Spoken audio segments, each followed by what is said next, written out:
justice in Nuremberg, history's greatest trial nears its fateful close.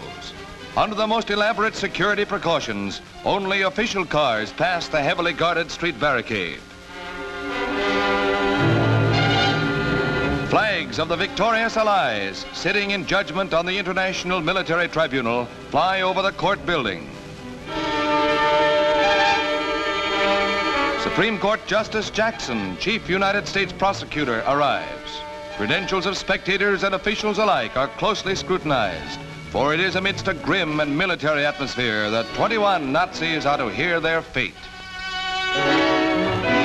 Sir Hartley Shawcross, British prosecutor, enters as the final rounds of the 10-month trial begin. The prisoners, headed by Goering, who shields his face, arrive under guard.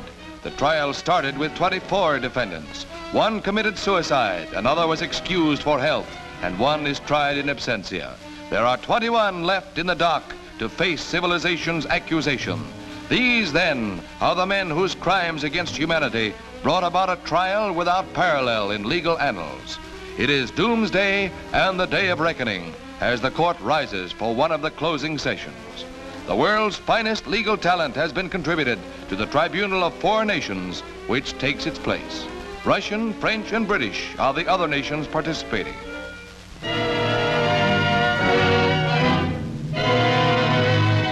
The Nazi hierarchy is there to answer for 10 years of plotting of the Ribbentrop, Keitel, and Kaltenbrunner brand, for the Goering and Hess fanatical cruelties, for the whole program of pillage and murder.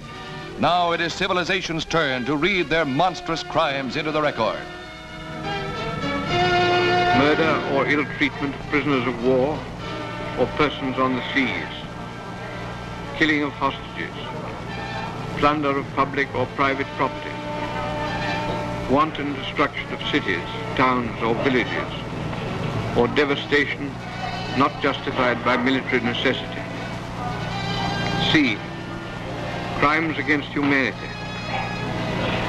namely murder, extermination, enslavement, deportation, and other inhumane acts committed against any civilian population before or during the war. For many weary months, a mountain of incredible proof is piled up against these men. Millions of words of evidence have been heard by the judges. Thousands upon thousands of documents have been examined by the finest legal minds of the 4 nations.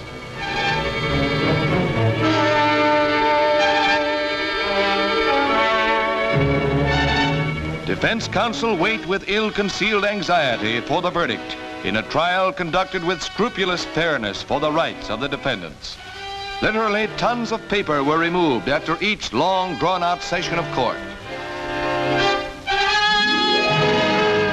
For 5 savage and bloody years, humanity has waited for this moment of retribution, when the insane ambitions of men like these would come up against the stone wall of world justice. Stryker, Funk, Schacht, and their colleagues. 11 will hang, 6 will be jailed, 3 are acquitted.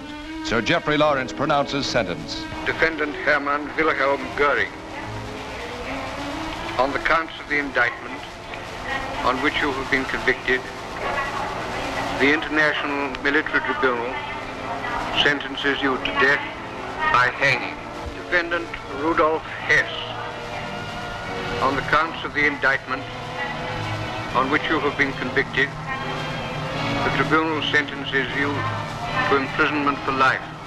Defendant Joachim von Ribbentrop, on the counts of the indictment on which you have been convicted, the tribunal sentences you to death by hanging.